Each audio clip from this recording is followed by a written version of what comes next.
Nous avons passé la première étape, donc on passe à la deuxième étape de l'écriture de session. Comme je vous avais prévu, il y a 3 étapes. Donc la deuxième étape, c'est la dotation complémentaire.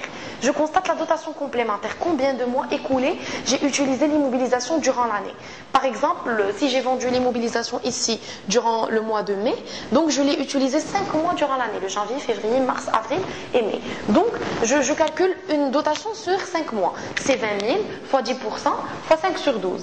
Ça donne à peu près 2000 fois 5 sur 12, je ne sais pas. Donc on le calcule par la suite. Donc je la constate comme ça, donc c'est un matériel informatique. Ça fait partie des immobilisations corporelles. Donc c'est le 619.3. Dotation d'exploitation aux amortissements des immobilisations corporelles.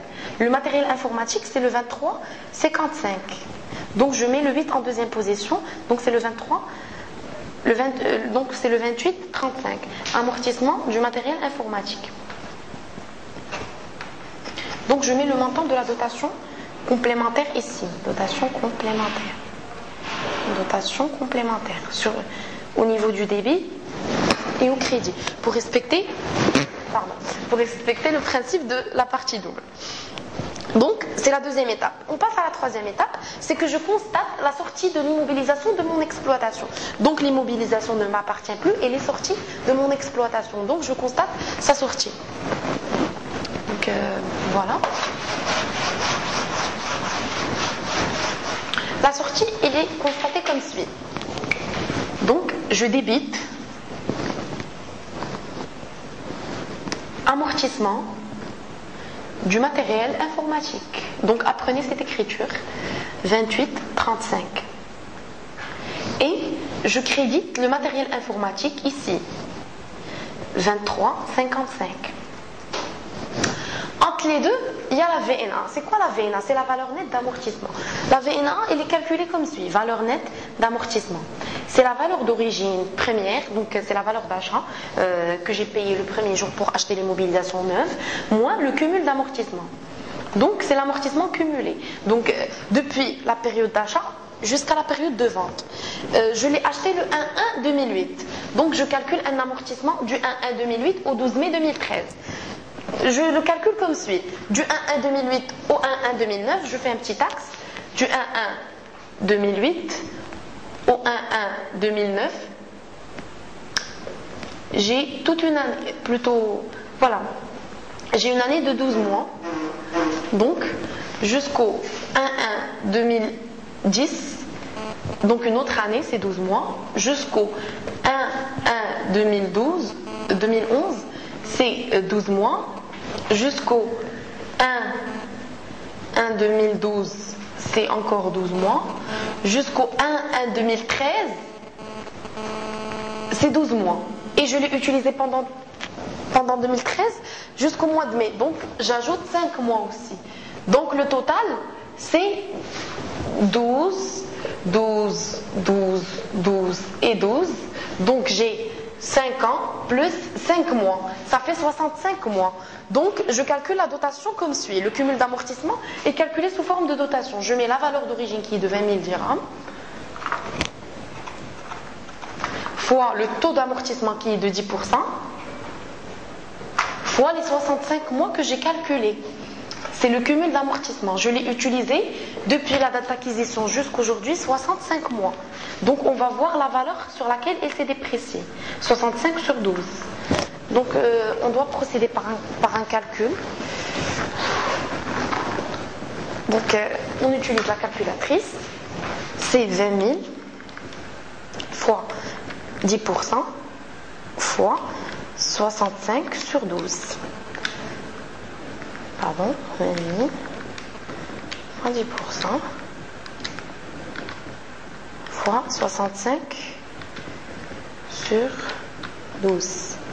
Donc j'obtiens 10 833. Donc c'est le cumul d'amortissement. Je le mets ici, 10 833. La valeur d'origine, c'est 20 000.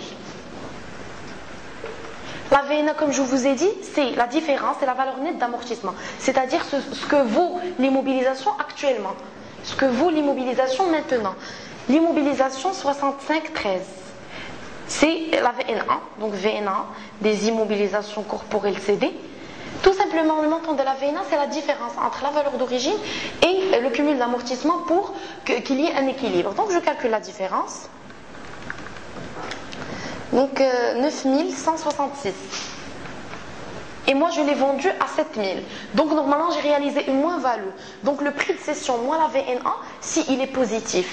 Donc si le prix de cession est supérieur à la VNA, c'est-à-dire la VNA c'est la valeur nette d'amortissement, c'est la valeur d'origine d'achat de l'immobilisation neuve, moins le cumul d'amortissement, c'est-à-dire moins l'ensemble de la valeur de la dépréciation de l'immobilisation, j'obtiens une valeur nette d'amortissement, ce que vaut l'immobilisation en réel. Comme on dit en arabe, qu'elle soit réellement. Du coup, l'immobilisation qu'elle soit réellement, qu'elle soit 9166. Donc, je l'ai vendue à 7000. Donc, j'ai vendu moins de ce qu'elle vaut. Du coup, j'ai réalisé une moins-value. Si je l'avais vendue, par exemple, à 10 000, j'aurais réalisé une plus-value parce que le prix de cession par lequel j'ai cédé ou bien j'ai vendu l'immobilisation est supérieur au prix est supérieur au prix de la VNA, de la valeur nette d'amortissement, ce que vaut l'immobilisation réellement. On est parvenu un petit peu à la fin du cours ou bien de la leçon. J'ai une petite remarque exceptionnelle. Parfois on vend une immobilisation qui est totalement amortie. Des fois, on vend une immobilisation qui est totalement amortie.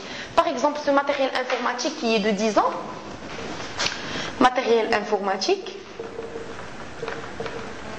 je l'ai acheté en 2003. Sa durée de vie, c'est de 10 ans. Durée de vie. Par exemple, je l'ai acheté avril 2003. Je l'ai vendu en mai 2013. Donc, il a dépassé la durée de vie, donc la durée de vie de 10 ans, donc il est totalement amorti, il a perdu toute sa valeur. Donc sa VNA est égale à 0.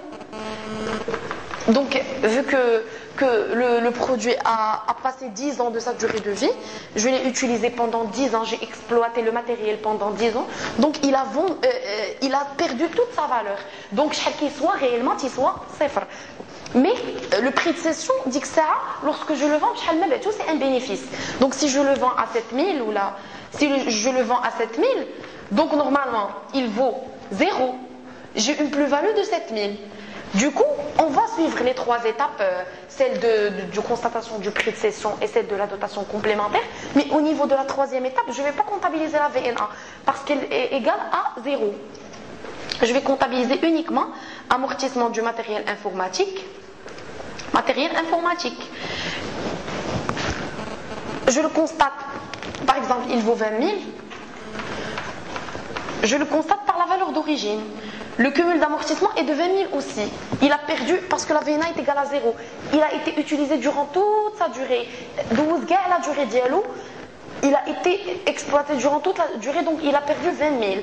Année en année, il perd 10%. Vu que c'est 10 ans, donc vous savez que le taux se calcule 100 sur n, c'est 10%, le taux. Donc durant chaque année, il perd 2000. Lorsque les 10 ans se sont cumulés, il a perdu les 20 000. Du coup, il vaut 0. Du coup, on le fait sortir par la valeur d'origine. Du coup, il s'est amorti à 20 000 dirhams. Le total, c'est 20 000. Vous pouvez mettre ici VNA avec la valeur de 0, mais c'est pas la peine. Du coup, réellement, il soit 0. Du coup, on a réalisé une plus-value.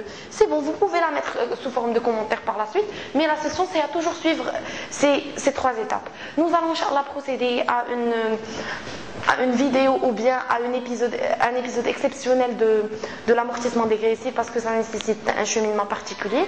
J'espère que le cours vous a été utile. Je vous remercie de votre attention. À la prochaine. C'était bien ?